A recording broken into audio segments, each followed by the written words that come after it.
नमस्कार, मैं Mukesh Rana, DBS TV news में आपका स्वागत है। आइए नजर डालते हैं आज की कुछ खास खबरों पर। आप देख रहे हैं डीबीएस टीवी, सही खबर सबके लिए। जैसे हमारे चैनल का तरीका रहा है, अलग अलग जगहों पर जाकर अलग अलग शख्सियात से हम आप तमाम दर्शकों को रूबरू करवाते हैं। आज हम एक एनजीओ के ताल्लुक से बातचीत करने के लिए पहुंचे हैं महाराष्ट्र के पालघर डिस्ट्रिक्ट के विरार के अंदर। एक ऐसी संस्था जो जरूरतमंदों को ढूंढ ढूंढ कर खाना खिलाती है। ये फसाना नहीं, हकीकत है। आइए मिलवाते हैं उन लोगों से जो एनजीओ को खुद ऑपरेट करते हैं। सर, अपना नाम बताएं।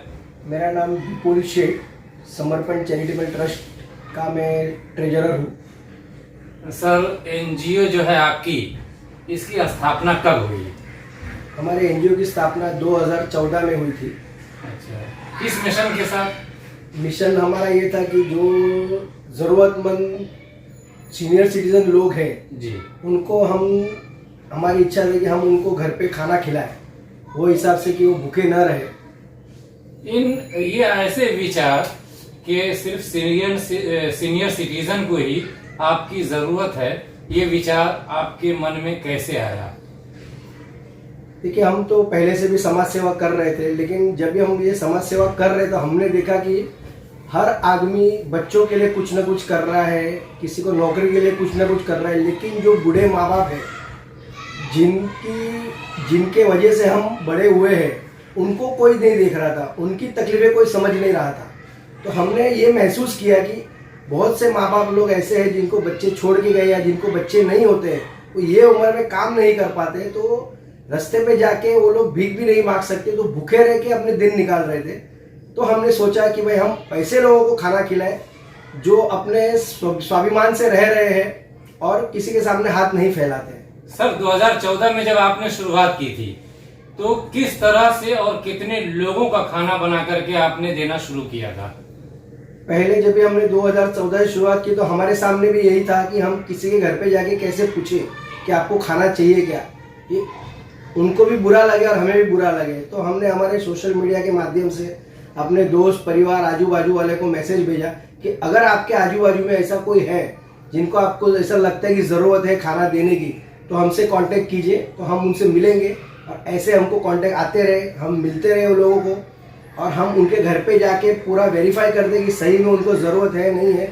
जब हमको ऐसा लग रहा है, वेरीफाई होने के बाद हम उनको खाना खिलाते। स्टार्टिंग में हमारा 12 मेंबर से चालू हुआ था, आज हम 42 तक पहुंच गए हैं। 42 लोगों को हम रोज सुबह खाना खिलाते हैं उनके घर पे जाकर। सर, 2014 से अब तक का काफी बड़ा एक्सपीरियंस है आप लोगों का। क्या ऐसा भी हुआ कि आप खाना पहुंचा रहे हैं, उनको लगातार खाना दिए जा रहे हैं, बाद में पता चला अरे मैंने तो गलत जगह दिया था? ऐसा भी होता है कभी कभी, लेकिन हम लोग उसमें सुधार लाते रहते हैं, क्योंकि जब भी हम किसी को खाना देने जाते हैं तो शायद उनको तभी पैसे न हो उनके पास, लेकिन फिर उनको कोई ना कोई कुछ ना कुछ देके जाता है, तो हमको फिर ऐसा लगता है कि अभी इनको ज़रूरत नहीं है, तो हम उनसे प्रेम से जाके बात करते हैं कि भाई अभी आप कैपेबल हो या आपको और कोई खाना घर वाले आपके कोई दे रहा है तो आप हमारा बंद कर दिए ताकि हम दूसरे गरीब तक पहुँच पाएगा। सर, 2014 से अब तक आपके सामने किसी बूढ़ा या बूढ़ी, महिला भी शामिल है इसमें? महिला भी शामिल है, दोनों। किसी बूढ़ा या बूढ़ी को जब आपने कोई ऐसी स्टोरी सामने आई हो कि वाकई मैं जिनको दे रहा था हमने ये बहुत बड़ा काम किया, आपके दिल को ऐसा लगा हो? ऐसा तो जब भी हम सबके घर पे जाते हैं तो वो लोग हमें देख के खुद रोने लगते हैं और कहते हैं कि जो मेरा सगा बेटा मेरे लिए नहीं कर पा रहा है, वो आज आप हमारे बेटे बन के आए और हमारे लिए कर रहे हो करके। ऐसे बहुत से बुजुर्ग हैं जिनको कोई देखने वाला नहीं था, वो हफ्ते में 4-4, 5-5 दिन तक भूखे रहते थे। तो अभी उनको हमारे ट्रस्ट के वजह से उनको खाना जा रहा है, तो हमको एक बेटे के जैसे ही मानते हैं और हम उनके घर पे जाते हैं, महीने में एक बार उनके इधर विजिट करते हैं। कुछ तकलीफ है, कुछ है, अगर उनको दवाई की ज़रूरत, हम दवाई भी प्रोवाइड करके देते हैं उनको।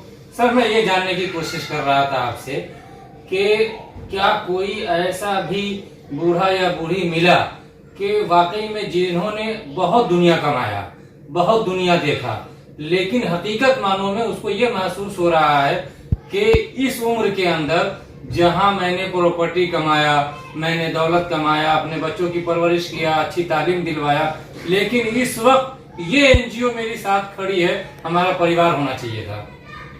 ऐसे भी लोग हमारे साथ जुड़े, हमको ऐसे भी लोग मिले थे जिनके बच्चे थे, लेकिन बच्चों की शादी हो गई तो वो बम्बई चले गए रहने के लिए। अभी हमने भी उन बच्चों से कांटेक्ट किया कि भाई आपके माँ बाप यहाँ पे है तो आप उनको कुछ हेल्प कीजिए, खाने का तो एटलीस्ट देखिए। तो उनका यही कहना था कि बम्बई में भाड़े में रह रहे, उधर का ही हमारा फैमिली का खर्चा नहीं पूरा कर पा रहे, तो हम यहाँ कैसे करें करके। तो भी हमने 2-3 फैमिली से रिक्वेस्ट किया, उसमें से एक फैमिली ऐसा भी हमें मिला जिनको शर्म आ गई कि भाई मेरे माँ बाप बाहर से क्यों खाना लें किसी से। तो उन्होंने फिर दूसरी व्यवस्था उनको करके दे दी और उन्होंने हमारा टिफिन बंद कर दिया। और हमको उन्होंने धन्यवाद किया कि आपके वजह से हमको पता चला कि हमारे माँ बाप को ये तकलीफ हो रही थी करके। बहुत बड़ी बात है। सर जो है एनजीओ के सेक्रेटरी हैं, सर से जानेंगे। सर पहले अपना नाम बताएं। मेरा नाम राजेश सिंह है और मैं इस संस्था का सचिव हूँ। 2014 से अविरत ये काम चला आ रहा है। इस कहानी में मैं ये यहाँ पर ऐड करना चाहूँगा कि एक परिवार तो ऐसा हमने जहाँ पर टिफ़िन पहुँचाया है कि बेटा कोई रोज़गार नहीं करता था और बहू कमाने जाती थी। तो बहू ने इसलिए अपनी सास का खाना बंद कर दिया क्योंकि ये बेटा कमाता नहीं है, मैं खुद कमा के लाती हूँ, मेरे पति को मैं पाल रही हूँ, यही बहुत बड़ी बात है, तो मैं सास को खाना क्यों कर दूँ। तो जब पड़ोसियों ने हमसे कांटेक्ट किया, हमने उनके घर पे जाकर बात की, तो बहू अपने विश्वास पर और उसके बातों पर इतनी अडिग थी कि नहीं, मैं इसे खाना बिल्कुल नहीं पहुंचाऊंगी, जो जिसको करना है वो कर ले। तो ऐसी महिला के लिए, ऐसी वृद्ध महिला के लिए भी करीब हमने 3 साल तक 2014 से 2017 तक खाना हमारा विरार ईस्ट में गोपचरपाड़ा में उनके यहाँ गया और बाद में उस महिला का स्वर्गवास हो गया। तो कहानियाँ तो बहुत हैं, लेकिन जो जुड़ने वाले हाथ हैं हमारे साथ, वो एक बहुत बड़ी ताकत है। इस समाज का जो हर एक तबका है जो हमारे साथ जुड़ा हुआ है, जिसकी वजह से ये काम यहाँ तक आगे बढ़ता चला जा रहा है। सर हर तबका से मतलब ये है कि कोई भी जाति धर्म और कोई भी विशेष लोग नहीं है, यानी आपके साथ जो है हर जाति धर्म के लोग जुड़े हुए हैं। जी जी, जिस संस्था है ये ईश्वर का कार्य है। इस ईश्वर की रचना में जो भी है वो सभी हमारे सेवा के साथ जुड़े हुए हैं। हम सभी को, कोई जाति धर्म व्यक्ति, कोई प्रांत, कोई नहीं। सर आप सचिव होने के नाते क्या आपको अंदाजा है कि और आप कब तक इस एनजीओ को ले जाएंगे, इसमें कितनी और बढ़ोतरी होगी, जिन फैमिलियों को, जिन बूढ़े बूढ़ी को आपसे खाना पहुंच रहा है, इसमें कमी आने की उम्मीद है या ज्यादा हुआ? कम हुआ तो क्यों हुआ? देखिए, ये ईश्वरीय कार्य है। ईश्वर ने हमें प्रेरणा दी कि हमें लोगों की सेवा करनी चाहिए, और जो आने वाला आज तक का स्रोत है ये भी अपने आप ही व्यवस्था होती जा रही है। अब 2014 से 2022 तक जो काम चल सकता है उसे तो मुझे नहीं लगता है वो कहीं रुकना चाहिए। बिल्कुल। और आज हमने शुरू की थी 12 टिफिन से, आगे बढ़ते गए आज हम 42 टिफिन तक पहुंच गए हैं।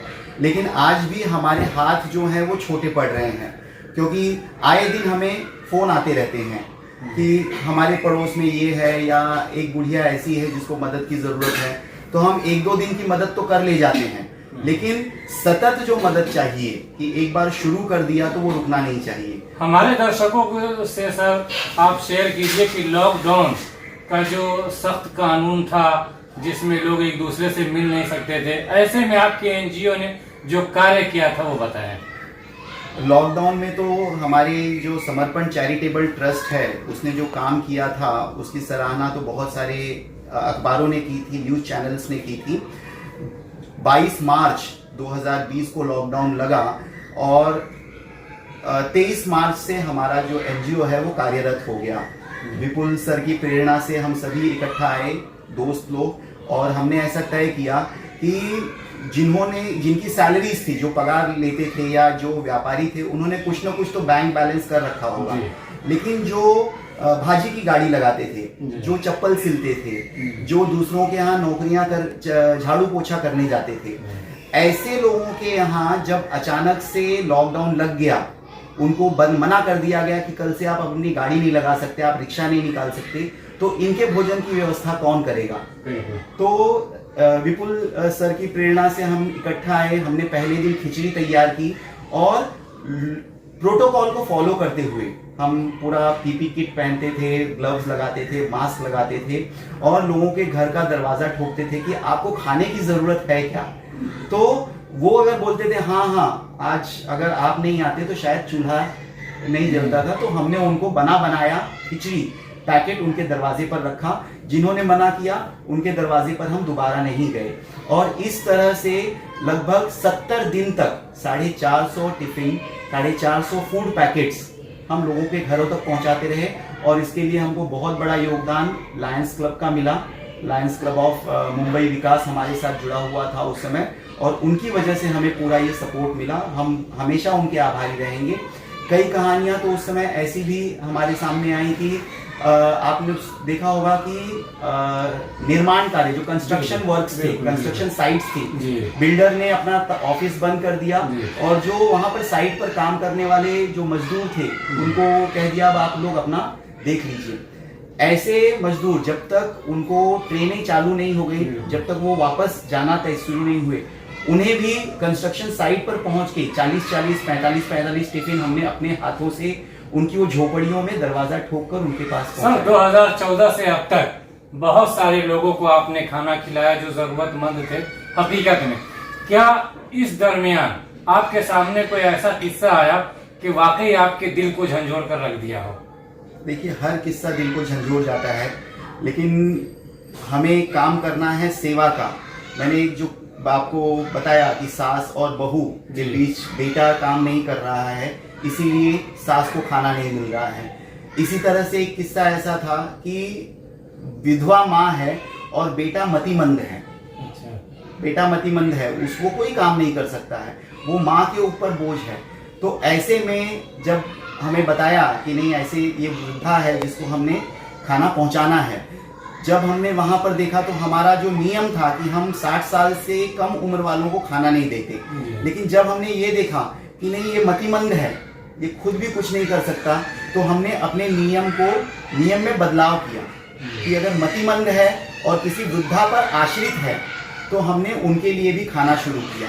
और इस तरह से उस घर में विरार ईस्ट में गास कोपरी में हमारे 2 टिफिन जाना शुरू हुए। तो इस तरह से कहानियां अनंत है और हर कहानी हमें एक प्रेरणा देती है। बिल्कुल सर, क्या संदेश देना चाहेंगे आप हमारे चैनल के माध्यम से उन तमाम लोगों के लिए जो अपने माँ बाप को रहते हुए भी खाना नहीं खिला पाते?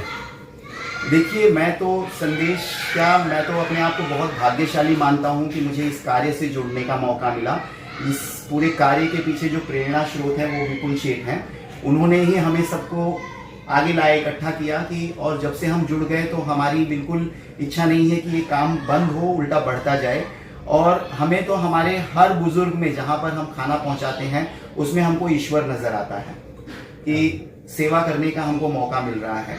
तो जो बच्चे हैं वो अपने माता पिता को एक ईश्वर का रूप देखकर यदि उसकी इतनी सी सेवा भी कर सके कि कहीं माता पिता को कोई कमी न रह पाए, तो भी ईश्वर उनकी सारी कामनाएं और सारी इच्छाएं पूरी करेगा। बहुत बड़ी बात आपने कही। सर, आखिरी में हम आपसे ये जानना चाहेंगे कि हर तरफ आपके चर्चे हैं, काम अगर कोई अच्छा करता है, समाज हित में करता है, देश हित में करता है, तो दुनिया उसे याद करती है। क्या इन चीज़ों को देखते हुए, सुनते हुए, क्या आपको ऐसा लगता है कि वाकई हमने जो काम किया है वो भुलाया नहीं जा सकता? ज़रूर ऐसा महसूस होता है हमें कि हम जो काम कर रहे हैं वो बहुत ही एक ऐसा काम कर रहे हैं जिसके बारे में आज तक किसी ने सोचा नहीं था। ऐसा हम काम कर रहे हैं और मैं तो हर एक व्यक्ति से, हर एक समाज से, हर एक मंदिर से, हर एक गुरुद्वारा से, हर एक मस्जिद से, हर एक धर्म के लोग के जिसकी इसकी संस्था है, मैं उनसे इतना ही प्रार्थना करूंगा आप ज़्यादा मत करिए, लेकिन अपने आजू बाजू में रहने वाले कम से कम 50 जन को भी रोज खाना खिलाएंगे तो ना आपके ट्रस्ट को कम पड़ेगा और ना अपने समाज में कोई भूखा रह पाएगा। तो आप देख पा रहे थे कि जो ये एनजीओ चलाते हैं इनका मिशन और मकसद ही यही है कि कोई भूखा न सोए जो हकीकत में जरूरतमंद है।